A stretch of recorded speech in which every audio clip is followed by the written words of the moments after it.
नमस्कार, आप देख रहे हैं आईमा मीडिया। महाराष्ट्र के उप मुख्यमंत्री अजीत पवार एक विमान दुर्घटना के शिकार हो गए। इसके पहले विजय रूपाणी भी विमान दुर्घटना के शिकार हुए थे।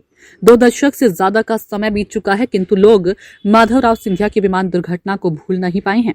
जनरल विपिन रावत की हेलीकॉप्टर दुर्घटना से भारत की दुनिया भर में जग हंसाई हो चुकी है, इसलिए विमान दुर्घटनाओं के बाद जैसी जांच और सुधार की जरूरत है वह नहीं हो पाती। नागरिक उड्डयन मंत्रालय का वह स्वायत्त शासी संस्था जिस पर विमानों के परिचालन का दायित्व है, उसकी कार्य पद्धति में सुधार निराशाजनक ही रह जाती है। यही कारण है कि इस विमान दुर्घटना में भी तरह तरह की बातें की जा रही है। यदि सरकार विमान दुर्घटनाओं के बाद रिपोर्ट जारी करती और सुझाए गए तरीकों को अपनाती तो विमान दुर्घटनाएं भी कम होती और साथ ही सरकार एवं संस्थाओं के प्रति आशंका की संभावनाएं भी न रहती। सबसे बड़ी बात तो यह है कि स्थापित परंपराओं के प्रति उदासीनता भी इस तरह की दुर्घटनाओं के लिए जिम्मेदार है। यह एक नियम है कि कोई विमान उड़ान भरने के पहले इंजीनियर की जांच प्रक्रिया से गुजरता है और जब इंजीनियर विमान के पूरी तरह उड़ने के योग्य होने की पुष्टि करता है तभी पायलट उस विमान को उड़ाती हैं।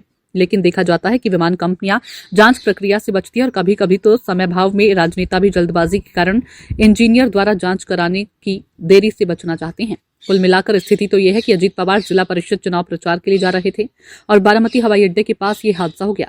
ऐसी विमान दुर्घटनाएं एक के बाद एक हो रही हैं, इसलिए इस विमान दुर्घटना पर भी कुछ लोगों को सवाल उठाने का अवसर मिला, किंतु यह अवसर भी नागरिक उड्डयन मंत्रालय की अफसरशाही और डीजीसीए के नकारापन के कारण ही उन्हें मिला है।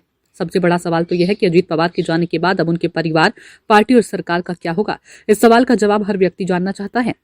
6 फरवरी 2024 को ही चुनाव आयोग ने अजीत पवार के पक्ष में अपना अंतिम फैसला सुना दिया था, किंतु स्थानीय चुनावों में जिस तरह अजीत पवार और शरद पवार के नेतृत्व वाली दोनों एनसीपी ने चुनाव लड़ा, उनसे एक बात तो स्पष्ट है कि दोनों परिवारों में पार्टी के भविष्य को लेकर एक सहमति बनती जरूर दिख रही थी।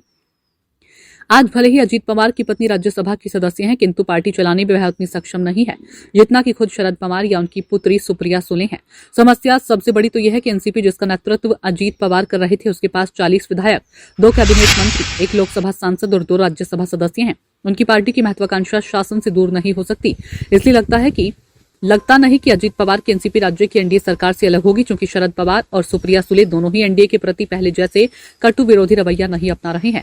इसलिए लगता है कि अजीत पवार के जाने के बाद उनकी पार्टी देवेंद्र फडणवीस सरकार से अलग हो जाएगी।